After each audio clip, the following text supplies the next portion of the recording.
A multimeter, or a multi-tester, also known as a VOM, volt-ohm meter, is an electronic measuring instrument that combines several measurement functions in one unit.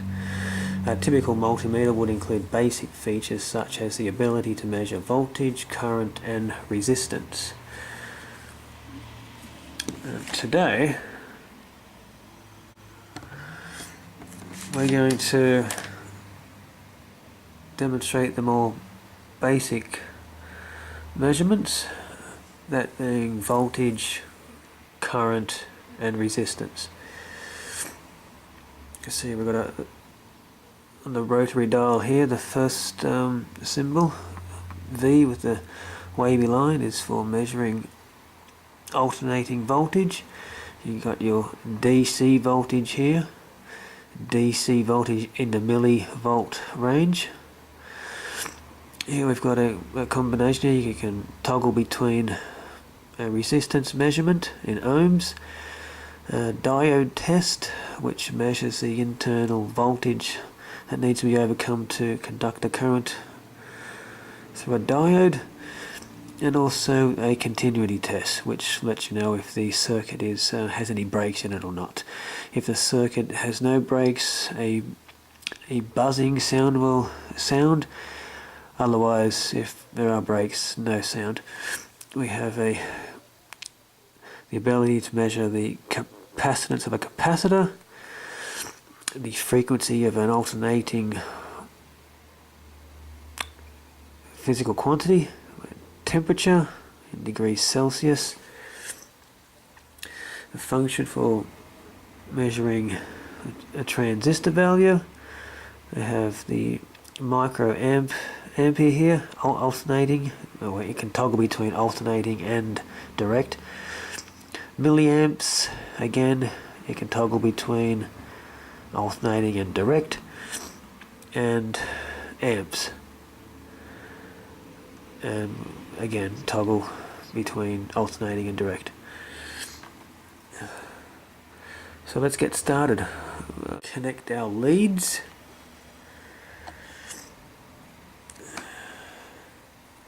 With the black lead into the common slot, and the red lead into the, if you just look carefully here,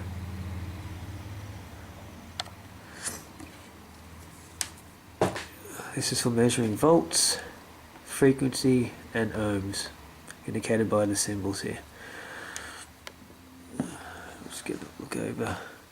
Let's turn it around. That's the slot for the common lead, COM. And over here for measuring current, milliamps, microamps. And over here for currents that are a lot larger than, I think you'd probably use this one here for anything that exceeds 500 milliamps. Yeah. So we've got our 10 amp range here, and we'll go into that a little further later. The first thing we'll do is measure the resistance. So the red lead, or the positive lead, into the slot for measuring resistance. So measuring resistance is pretty simple. We just connect one lead, the common lead, to one terminal of the resistor, and the red lead, the positive lead, to the other terminal, like so. And we'll just pop that down here. The next thing we do is switch to our, hang on, I'll just get that, switch to our resistance measuring point, indicated by the ohmic symbol up there, and we just read it off the screen, and it is 0.995 kiloohms. The unit's indicated just here. This particular model is auto ranging, and there we go, very straightforward for a resistance value. Doesn't matter which audio you connect the leads for a resistor, very simple. Next we'll determine the voltage across a load, and we'll use the resistor as the load. In order to determine the voltage, we're going to determine a direct voltage, and it'll probably be slightly, we won't use a millivolt range, we'll use volt units here, volt units. Okay. Also, when measuring electrical characteristics on a breadboard, it's a good idea to measure using not the alligator clips, because it can be quite cumbersome and awkward. So what we do is we pull them off to expose the probe tips, and this will make acquiring the result a whole lot easier, as you'll soon see.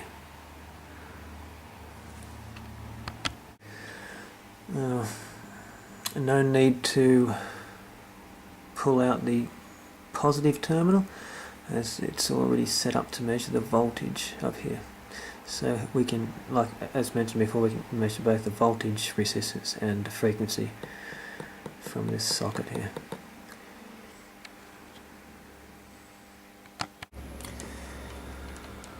Okay, now when measuring the voltage drop across the load, we connect the positive lead to the positive side, like so, and the common side, or the ground, to the grounded side over here, and that'll give us our reading,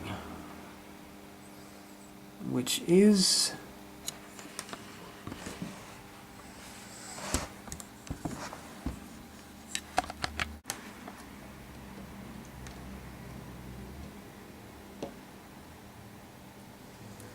about 10.37 volts. Now if we move that to the millivolt range,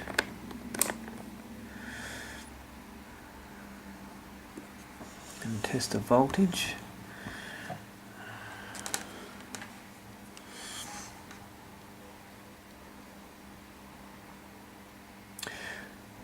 we get a overloaded reading. If you ever see that symbol, step it up to the next higher unit. So in this case we'd go from millivolts to volts.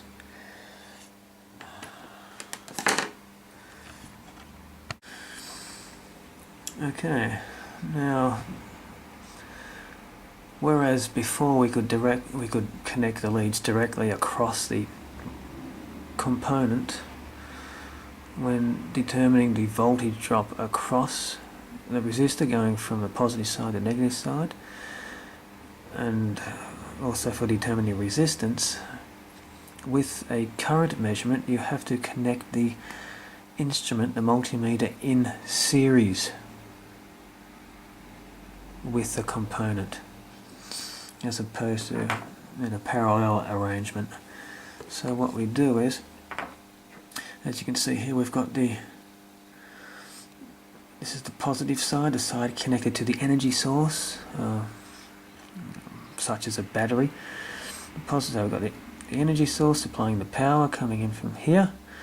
There's a voltage drop across the resistor. Current will be flowing through this side. So we'll connect our positive lead to this terminal, the positive side.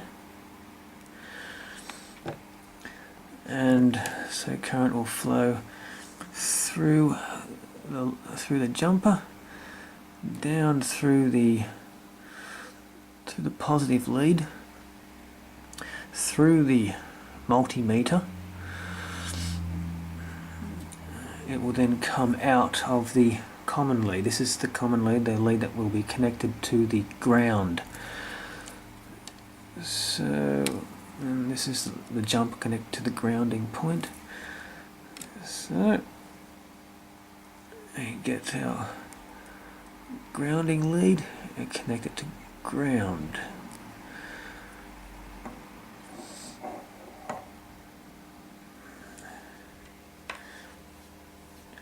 So, just to reiterate, we got the current will flow through the component, here the resistor, through the jumper, down through the positive lead, through the multimeter, and back out through the common lead to ground.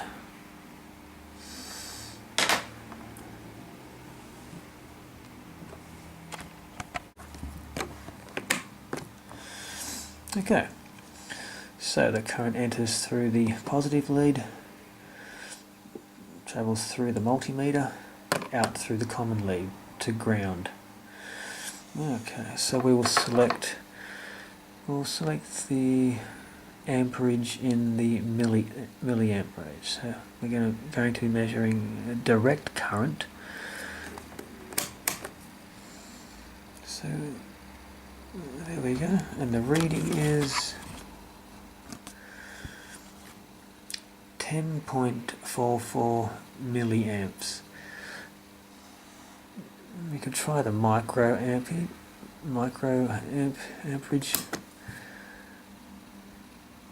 and we get the overloaded symbol.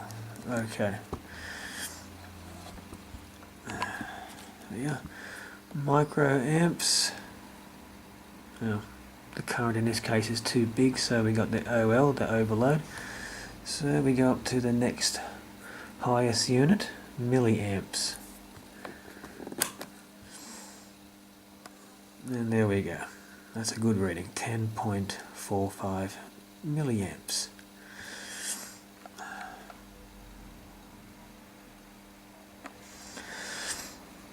Oh, by the way, the symbol here, like I said before, means you can toggle between direct and alternating. And we've got it on the. We've selected this reading for direct current, for a direct current measurement. I'll quickly demonstrate two more tests, and that should be it for this video. And I'll show more advanced features of the multimeter in the next upcoming videos on how to use a multimeter. But this next one I'll show you how to determine the internal voltage of a diode.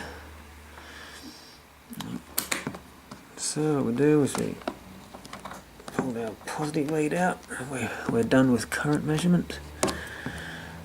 Put it in our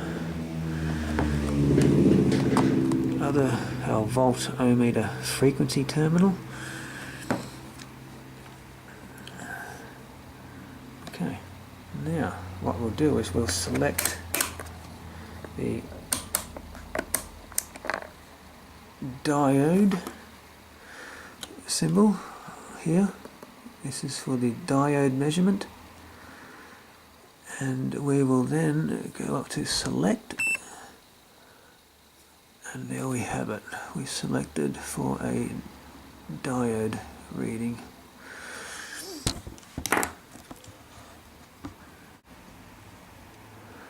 And there's our, what do we call this, rectifier diode.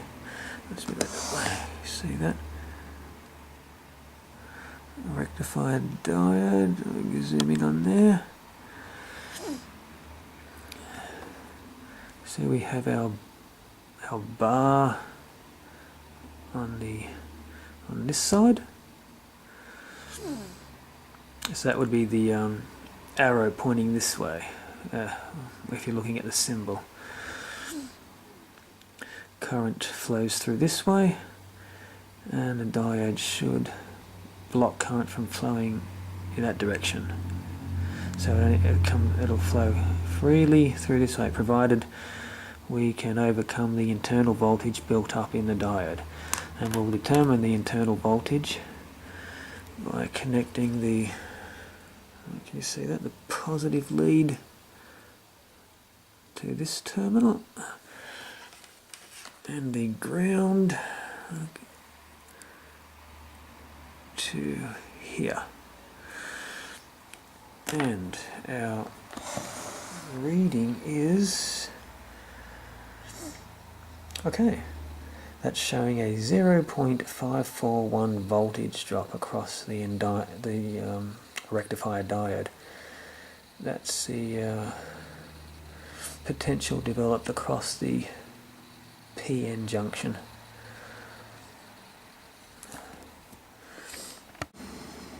Okay, last but this is the last test. It's the continuity test. This is determined by, we've already gotten it selected.